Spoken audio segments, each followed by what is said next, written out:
So every time that I was watching F1, they sometimes show these screens of like the paddock where they have the race information, and you saw these really cool lines like this, for example, which is in this case race direction messages. But sometimes you can also see speed and also braking and also some pressure points, which I thought was pretty cool. And I wanted to sort of redo this on my own car. So what I did is I looked up like how can I read data from the car, and then I came across OBD. So essentially I just plugged in an OBD port into my car, which connected to my laptop, and I could actually query data. So for example, I could see the position of my throttle, and I could see the fuel level and different intakes. And it's a pretty old car, I'd say, so there isn't much information to get out of it. But in newer cars, like my mom who gets a new Volvo, you can actually just see even per cylinder how much fuel is being injected, and also which tire is spinning faster compared to the other. So that could, for example, indicate that you're cornering, because then the inner tire needs to run slower than the outer tire because it needs to travel more distance. So what I did was I just read RPM and speed, because that's what my car can support. That's pretty good, right? And I set up this Elastic cluster. So basically it's just Elasticsearch in Kibana, and I wanted to upload it to the server. So what I did was I connected my laptop to the hotspot of my phone, so I actually had some internet, and I just drove around and I sent the data asynchronously to the server. So OBD Python, which is the module I used, actually has an asynchronous version. So you can watch what kind of data is being transmitted. So it's in a continuous loop of sort of asking data and sort of receiving it. So I send this every second to the database. And every second might not be that quick, but if you're going for a drive for example, 14 minutes, I think that's more than enough data for like what I've been doing, right? And in this case, what you can see is we actually have an Elasticsearch server, and I called the index car data. So we can see sort of what kind of information is in there. And you can see the shards, the flows, and whatever. If you want to see what's in there, you can actually do a search. So we can see, I just uploaded it every second, right? And what you can see, we have car data, and then we have the speed of 7 and RPM of like 900, which is pretty much idling at this time. So what I did was, size is 100. I just let it idle for a while, and then I got onto the road and I sort of started driving. And you can see the RPM started going up. So we can see we've got a speed of 31 and RPM of 1200. Sorry, is that correct? I think it's correct. So you can just check those things. So we have speed of 38 and 1546 RPM. So that's pretty cool. And then I just went over to Kibana to visualize things. So here we can see the exact same thing, but it's just, I guess it's the same thing to query DevTools, but it just looks a bit better because it's in Kibana itself. I created a visualization for Kibana. So we can see we have a dashboard here with car speed RPM. And this is sort of the data I saw first. So if we just open up this one, right, we can see that we got, oh no, I don't want this. Let's just go back here. Right, so you can see what we got here is the speed at the bottom here, but you can't really see it. And if we just take these things apart, we can see we have the speed, which is going from 0 to 60. So I actually went to the gas station, so you can see this is where I started idling. Then I'm starting to move, so accelerating, and there's probably going to be some turn I did, right? Because you're most of the time not accelerating or maintaining the same speed, but just going slower to return, and then accelerating again and just slowing down to stop. Same happened here. And so you can sort of see, for example, this could be the gear switches maybe. Actually, that's too big, maybe just some corners, right?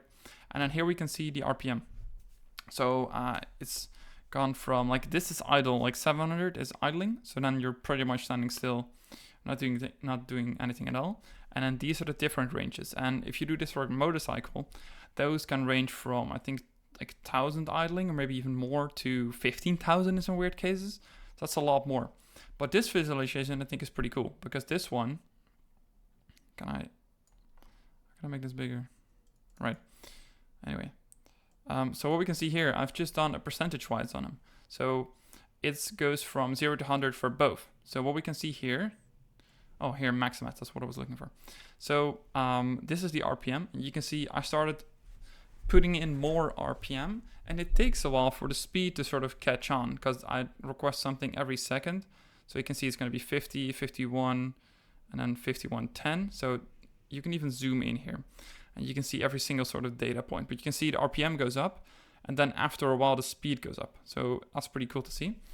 And also if you sort of start accelerating, you can see a lot of RPMs, then essentially the speed sort of overtakes the RPM in percentage wise, because I probably was decelerating here. So I'm going down gears, but it takes a while to adjust. And I think this was pretty cool, like to see this data.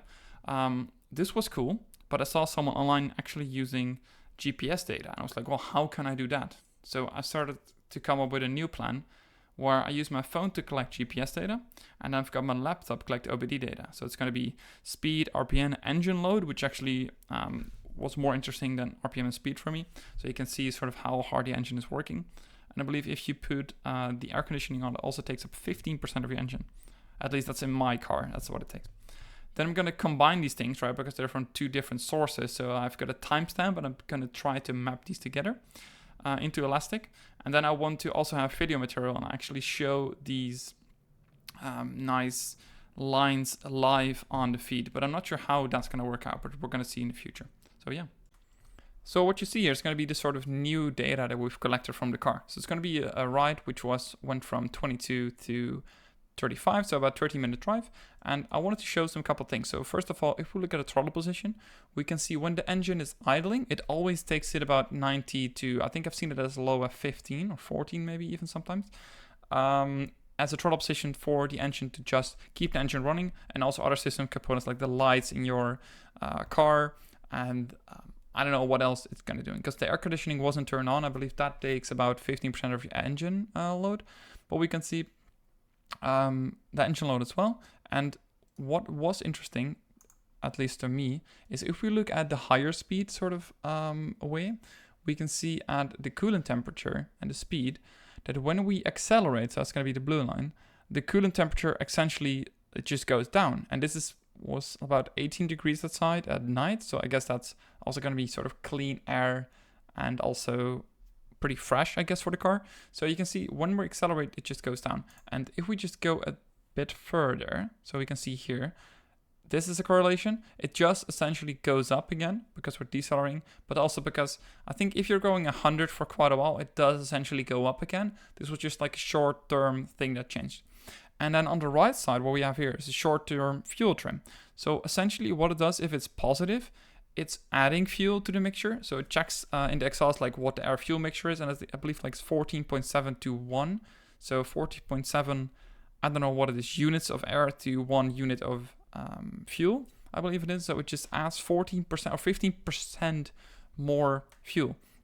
And you can see where it is on this side. So if we look at the throttle position, we can see if we're giving it full throttle, it is sort of stable, right? Like at these points, if you see on the right, it's sort of stable.